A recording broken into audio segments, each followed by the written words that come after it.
Балалар, бүгін сабағымыз 67 сабақ есеп дейді. Есеп дегеніміз не екенін білесіңдер дейді. Біріншісі есеп сырыма мен Әлия ұшақпен саяхатқа шығуға жиналды. Олар әуежайға ұшақтарды бақылап, оларды санады дейді. Шу алаңында 6 ұшақ бар дейді. Қараңыздар, 6 ұшақ бар. Тұр. 2 ұшақ келіп қонды дейді.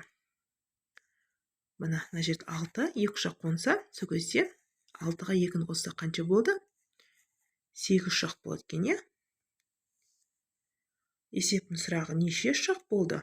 6 қосу 2, 8 ұшақ болды екен, иә? 8 ұшақ болды деп жазамыз жауабына. Міне балалар, мына жерге тұрды. 6 деп жазамыз мына жерге. Мына жерге қонды, қанша қонды? 2 деп жазамыз, 2 қонды. Сол кезде болды, қанша болды? 8 болды деп жазамыз. Мына жерде 6 қосу 2 тең 8 ұшақ деп жазамыз.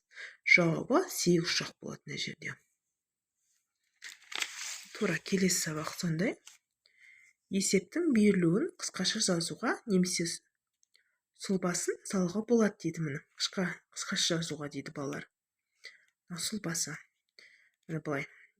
Мысалы 6 қосу 2 қанша болады? 8 болады екен.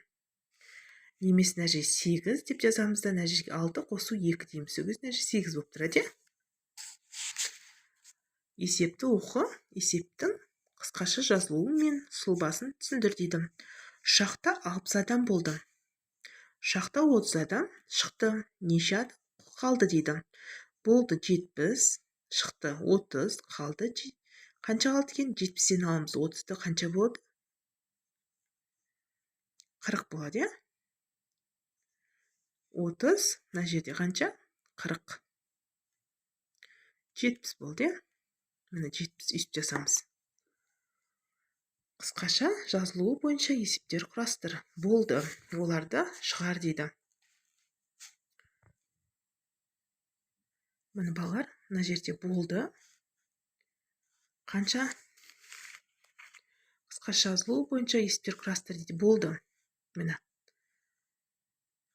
100 банан болса, соның сатылды, 70 банан сатылып кетті. Сол кезде қалды, қанша банан қалды? 100-ден аламыз 70-ті қанша болады? 30 болады екен. Мынау мен баланың шығарған есебі. Мына балалар есеп шығарған екен. Мен сіздер түсінікті болу үшін көрсетіп жатырмын. 10 алу 70 тең 30 болады екен. Жауабы 30 билет қалды дейді. Билет или банан деп жазсаңыздар болады. Ал келесі ә жауабы тура сондай. Әсі отырды.